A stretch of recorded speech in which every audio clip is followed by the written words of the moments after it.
धाम को चला गया।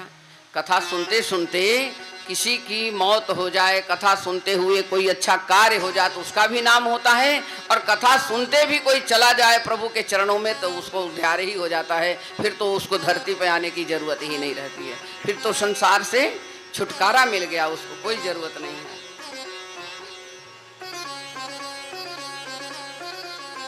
गौकर्ण जी धुंधकारी को ऐसी श्रीमद् भागवत कथा है। ये महात्म देखिए कल से चल रहा है, और महात्म नहीं बताया जाए तो आप लोगों को भी नहीं पता चलेगा कि भगवान भागवत बैठने से क्या फल मिलता है। अरे कोई कोई ऐसे तर्क वाले हो जाते हैं, कई कई प्रश्न मेरे सामने भी आ जाता है। कहते हैं कि माता जी, हनुमान जी के पूंछ में तेल तो लगा दिए, पर ये बताओ कौन सा राक्षस उनके पूंछ में आग लगाया था? अब ये कोई प्रश्न है? उनकी पूंछ में कौन सा राक्षस आग लगाया था? भैया भी कोई कौन सा तर्क है? अब उसको जान के तुम क्या करोगे? कोई तर्क पूछना है तो अच्छी बात पूछ लो।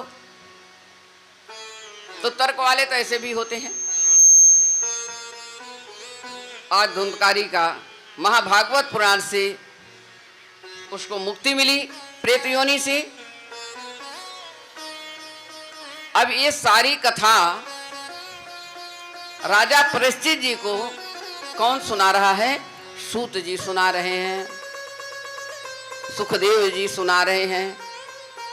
ये कथा सुना रहे हैं, उनका चरित्र बता रहे हैं, महात्म बता रहे हैं कि कैसे भागवत किस तरह से प्रचंड रूप से, प्रखर रूप से, और किस व्यास ने लिखा इनको। ये सबसे पुस्तक में, सबसे वेदों में सब श्रेष्ठ है महाभागवत पुराण।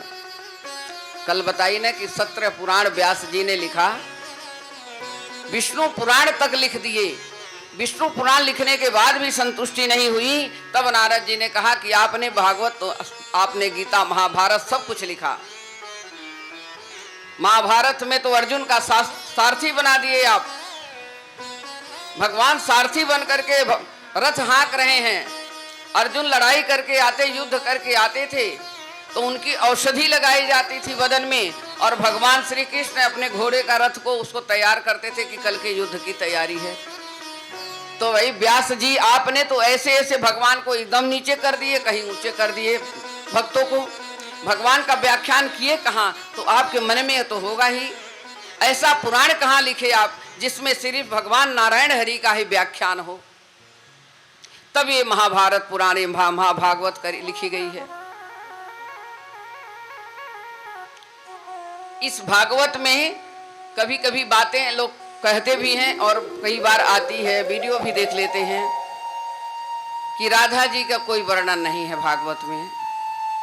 ये सभी को पता है कि राधा जी को भागवत में वर्णन नहीं है, लेकिन जितने श्लोक हैं,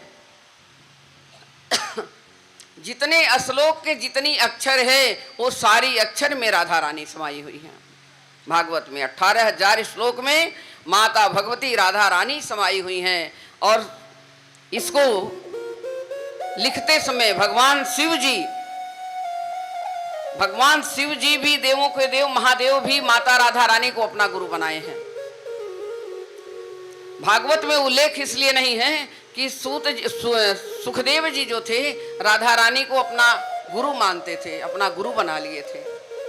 और गुरु का नाम अब तो सब लोग लेने ही लगे, मगर गुरु का और बड़ों का नाम पहले नहीं लेते थे, और लेना भी नहीं चाहिए गुरु का नाम।